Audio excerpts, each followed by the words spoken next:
আমি পঢ়ি আছিলোঁ এচিড ক্ষাৰক আৰু লৱণ চেপ্টাৰটি আৰু তাত মই ইয়াৰ আগত কৈছিলোঁ pH স্কেলৰ যিটো কেনেকুৱা ধৰণৰ থাকে তোমালোকক যিহেতু মই প্ৰেক্টিকেল কৰি দেখাব লাগিব তোমালোকে ধৰা গম নাপাবা ছবি আঁকি দিলে কেনেকুৱা টাইপ তোমালোকক মই এইটো চোৱা এইকেইটা পিকচাৰ তোমালোকে দেখিছা যে কেনেকুৱা pH স্কেলৰ যিটো বুক থাকে এখন কিতাপ টাইপ থাকে মানে কিতাপ মানে ইমান ডাঙৰ নহয় হা একদম সৰু এনেকুৱা ষ্ট্ৰিপ টাইপ থাকে এডাল য'ত কেইখনমান pH থাকে যেনেকৈ এইখন আছে pH পেপাৰখন কি হয় জানে লিটমাছ হয় লিটমাছ পেপাৰ হয় কিন্তু লিটমাছ পেপাৰখন এনেকুৱা এখন লিটমাছ ৰঙা আৰু এখন নীলা লিটমাছ তোমালোক যে কৈছিলোঁ ৰঙা লিটমাছে তোমালোকে মোক কিছুমান কুৱেশ্যনৰ এনচাৰ দিয়া কমেণ্টত লিখি পঠোৱা মই এতিয়াই সুধি তোমালোকে হোমৱৰ্ক কৰা এইটো এতিয়া বৰ্তমান যে এতিয়া যেতিয়া মই সুধিম তেতিয়াই তোমালোকে যেতিয়াই ভিডিঅ'টো নোচোৱাকৈ এতিয়াই লিখা মুঠতে যে কুৱেশ্যন 1টো হৈছে এই যে ৰঙা লিটমাছখন এই ৰঙা লিটমাছখনক যদি মই এটা দ্ৰৱত ধৰা দিলোঁ সি যদি ৰঙাই হৈ গৈ থাকে মানে দ্ৰৱটো কি গুণ সম্পন্ন হ'ব এচিডিক নে ক্ষাৰদিক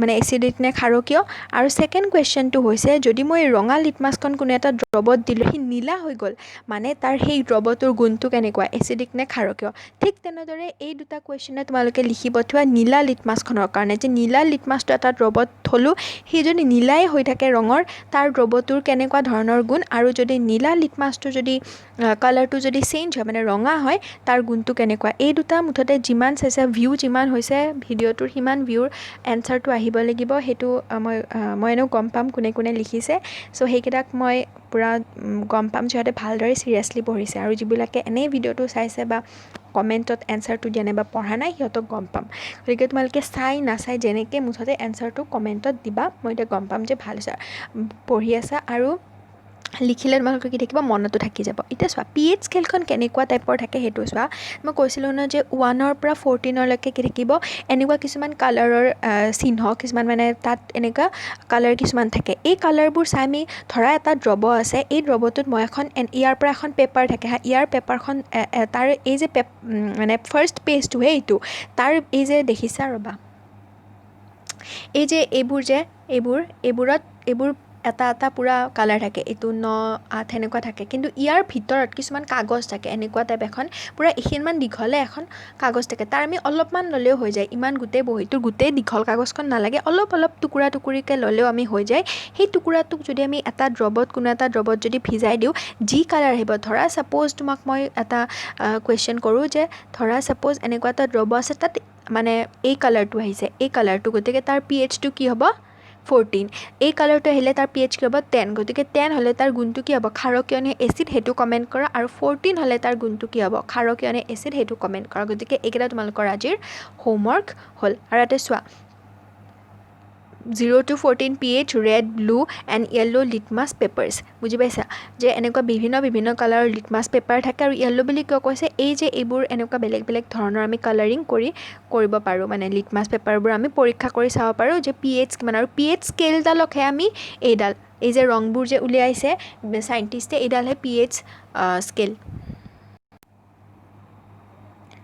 এতিয়া তোমালোকক কিতাপত 26 পেজটোত pH কাগজৰ কিছুমান পদাৰ্থবিলাকৰ যিটো pH কিছুমান পদাৰ্থৰ ধৰা সহজে পোৱা পদাৰ্থৰ pH কিছুমান দিয়া আছে যেনেকৈ পাচক ৰসৰ pH হৈছে প্ৰায় 1.2 নেমু ৰসৰ pH হৈছে প্ৰায় 1.2 কাৰণ নেমু ৰসটো কি চাইট্ৰিক এচিড এচিডিক গুণ সম্পন্ন তেনেকৈ আমাৰ পাচক ৰস মানে কি HCl হাইড্ৰক্লৰিক এচিড চেপ্টাৰ 6টো পাইছে পাচক ৰসত ষ্টমাকত পেটত আমাৰ পাকস্থলীত কি থাকে হাইড্ৰক্লৰিক এচিড থাকে তেনেকৈ আমাৰ তেজৰটো হৈছে মানে নিউট্ৰেলে হয় মানে প্ৰশময় হয় তেজটো আচলতে 7.4 কিন্তু প্ৰশমতকৈ অলপমান ক্ষাৰকীয় বুলি ক'ব পাৰা কাৰণ 7.4টো অলপমান 7তকৈ ডাঙৰ হয় সেইটো ক'ব পাৰা তেনেকৈ মেগনেছিয়াম দুগ্ধ সেইটো হৈছে 10 তাৰপিছত ছ'ডিয়াম হাইড্ৰক্সাইডৰো যিহেতু পূৰা 14 ছ'ডিয়াম হাইড্ৰক্সাইডটো বহুত বেছিয়ে মানে শক্ত ক্ষাৰ হয় কাৰণ তাৰ pH চবতকৈ বেছি মানে ক্ষাৰটো চবতকৈ ক্ষাৰৰ ক্ষেত্ৰত চবতকৈ বেছি pH মানে কি 14 গতিকে চবতকৈ তীব্ৰ হ'ব সি বুজি পাইছা সেইকেইটাই এতিয়া দৈনন্দিন জীৱনত pHৰ গুৰুত্ব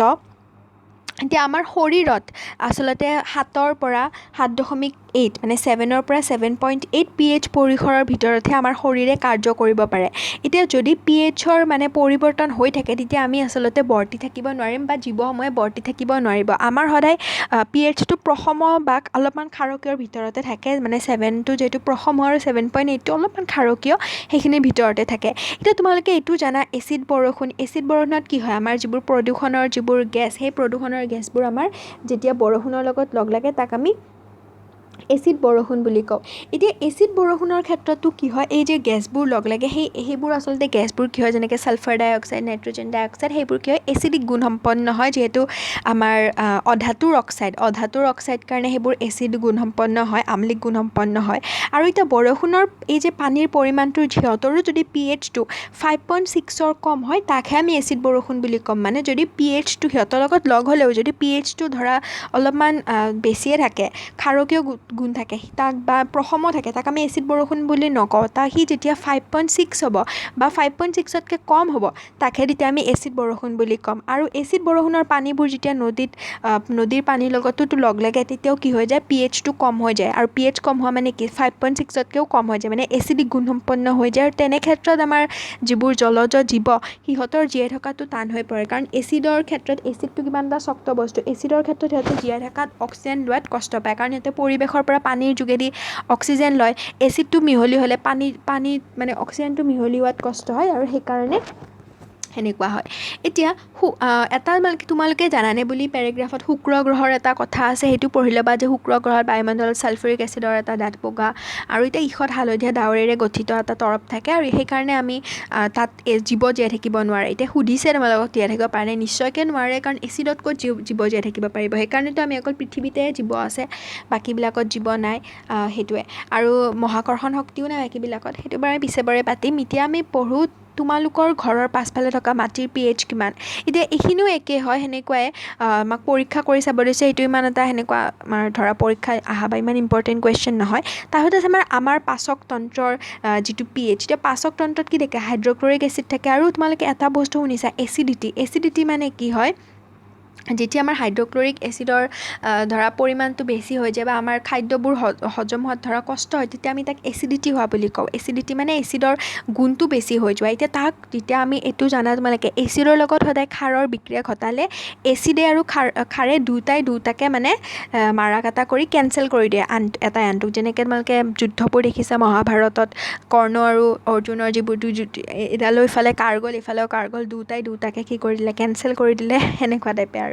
যে পাচন তন্ত্ৰৰ যিটো আমাৰ এচিডিটি হোৱা কথাটো শুনো, তাত যদি আমি অলপমান ক্ষাৰ লৈ লওঁ, অলপমান যদি ক্ষাৰ খাই দিওঁ, কিছুমানে কি কৰে অলপমান চূণ পানী খাই দিয়ে এচিডিটি হ'লে, সেইটো তোমালোকে শুনিছা, এইটো ঘৰুৱা নুস্কা বুলি আমি কওঁ, ঘৰুৱা গতিকে কিছুমান ক্ষাৰ খালে কি হৈ যায়, সেই অলপ পৰিমাণে খালে এচিডৰ গুণটো সি নাশ কৰি দিয়ে। মানে পূৰাটো নাশ কৰিব নোৱাৰা, কাৰণ এচিডটো তোমাক লাগিব, আৰু এচিডটো আমাৰ শৰীৰৰ পৰা প্ৰাকৃতিকভাৱে উৎপন্ন হৈয়ে থাকে, সেইটো বাৰু হয়ে, পূৰা নাশ কৰিবও নোৱাৰা।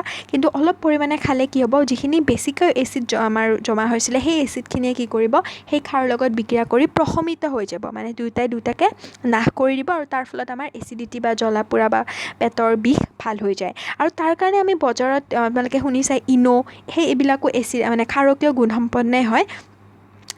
তেনেকৈ মেগনেছিয়াম হাইড্ৰক্সাইড তোমালোকে এইটো যে কৈছা ছ'ডিয়াম হাইড্ৰক্সাইডৰ মিশ্ৰণ, যাৰ pH-টো 14 এইমাত্ৰ যে কৈছিলোঁ, সেনেকৈ মেগনেছিয়াম হাইড্ৰক্সাইডটো হয়। আৰু মেগনেছিয়াম হাইড্ৰক্সাইডক আমি কওঁ মেগনেছিয়াম দুগ্ধ, কিন্তু তাৰ pH-টো অলপমান কম হয়, মানে অলপমান কম ক্ষাৰকীয় হয়, ইমান 14টোতো বেছিয়ে ক্ষাৰকীয়, গতিকে আমি ছ'ডিয়াম হাইড্ৰক্সাইড নলওঁ, আমি মেগনেছিয়াম হাইড্ৰক্সাইড লওঁ, যাৰ pH-টো হৈছে মোটামুটি 10 মানে ক্ষাৰকীয়, কিন্তু বেছিও ইমানো ক্ষাৰকীয় নহয়, অলপ মানে মিডিল আৰু, বেছি ক্ষাৰকীয় নহয়, কম ক্ষাৰকীয় নহয়, আৰু সেইকাৰণে ইয়াক আমি মৃদু ক্ষাৰক বুলি কওঁ। আৰু ইয়াৰ আন এটা নাম হৈছে মেগনেছিয়াম দুগ্ধ, আৰু ইয়াক আমাৰ এনেকৈ মানে এই এচিড প্ৰশমিত কৰাত মানে সেইবিলাকত আৰু এইটোক বেছিকৈ ব্যৱহাৰ কৰে, মেগনেছিয়াম হাইড্ৰক্সাইডক, যিবোৰ আমাৰ এচিডিটিৰ লগত যিবোৰ জড়িত ধৰা দ্ৰৱ বা যিবোৰ ঔষধ, সেইবিলাকত এইবোৰ ব্যৱহাৰ কৰা হয়। দেন আমাৰ ইম্পৰ্টেণ্ট এটা কুৱেশ্যন আছে, যিটো পৰীক্ষাৰ মডেল কুৱেশ্যনৰ একদমেই মানে মেইন এটা কুৱেশ্যন এই চেপ্টাৰটোৰ পৰা, যে pH পৰিৱৰ্তন আৰু দন্তক্ষয়। এতিয়া এই মানটো মনত ৰাখিবা, সদায় আমাৰ দন্তক্ষয় যেতিয়া pH 5.5তকৈ কম হয় তেতিয়া দন্তক্ষয় হয়। ইয়াতে তোমালোকে 5ৰ ক্ষেত্ৰত দুটা পালা, এটা আছে 5.6তকৈ কম হ'লে আমাৰ এচিড বৰষুণ আৰু এটা হৈছে 5.5তকৈ কম হ'লে দন্তক্ষয়। এই দুটাই মানে এটাই আনটোৰ অলপ ওচৰে পাজৰে, গতিকে সেনেকৈ মনত ৰাখি থ'বা। এতিয়া তোমালোকে এটা বস্তু ভাবিছা যে আমি যে সদায় টুথপেষ্ট যে লগাওঁ শুই উঠিকিয়ে, আমি কিয় লগাওঁ? কাৰণ আমাৰ দাঁত চাফা কৰিবলৈ বা আমাৰ দাঁতত থকা যিবোৰ বেক্টেৰিয়া সেইবোৰ নাশ কৰিবলৈ লগাওঁ। এতিয়া কি হয়, আমি যেতিয়া আহাৰ খাওঁ, আহাৰ খালে কি হয়, আমাৰ দাঁতত যিবোৰ ধৰা আহাৰৰ কণিকা লাগি থাকে, এতিয়া আহাৰটোৰ আহাৰত কি থাকে, কাৰ্বহাইড্ৰেট থাকিব পাৰে, শৰ্কৰা থাকিব পাৰে, লিপিড থাকে, এনেকৈ বিভিন্ন আমাৰ যিবোৰ থাকে হাইড্ৰ'কাৰ্বনছ, সেইবোৰ থাকে। হাইড্ৰ'কাৰ্বন বুলি কিয় কৈছোঁ, কাৰণ কাৰ্বনৰে এইবোৰ যৌগ হয়, গতিকে কাৰ্বনৰ এইবোৰ যৌগ থাকে। শৰ্কৰা থাকে, শৰ্কৰা মানে চেনি বুলি ক'ব পাৰা। আৰু শৰ্কৰাৰ সদায় জীৱন প্ৰক্ৰিয়া পাঠটোত পাইছা, সদায় কাৰ্বহাইড্ৰেট বা শৰ্কৰাৰ যি পাচন প্ৰক্ৰিয়া সি মুখতে হয়, মুখত আমাৰ লালতিৰ সহায়ত হয়। আৰু মুখত কি থাকে, লাইপেজ থাকে, সেইকাৰণে লালতি এমাইলেজ থাকে। আৰু এই লালতি এমাইলেজৰ ফলত কি হয়, এই আমাৰ যি মানে মুখতে কাৰ্বহাইড্ৰেটৰ খাদ্যত যিখিনি কাৰ্বহাইড্ৰেট থাকে সেইখিনিৰ পাচন হয়, মানে আৰু অৰ্ধ পাচন হয়। সেইকাৰণে আমি তাক আমাৰ যেতিয়া কিছুমান খাদ্য খালে আমি মিঠা পাওঁ। কিয় মিঠা পাওঁ?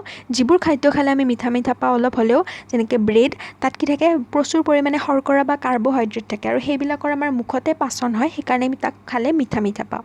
এতিয়া সেই যে পাচন হ'ল, তাত কি থাকে, কিছুমান আহাৰৰ কণিকা আমাৰ মুখৰ মানে দাঁতত লাগি থাকে, আৰু তাত কি আমি যদি গোটেই ৰাতি ধৰা শুলোঁ, আমি সেইখিনি চাফা নকৰিলোঁ, তেতিয়া কি হ'ব, বেক্টেৰিয়াই তাৰ লগত বিক্ৰিয়া কৰি কিছুমান তাঁতৰি বান্ধি দিয়ে, বগা কিছুমান তাঁতৰি বান্ধি দিয়ে, যাৰ ফলত কি হয়, আমাৰ সেই দন্তক্ষয় হ'বলৈ ধৰে সেই তাঁতৰি বন্ধাৰ ফলত।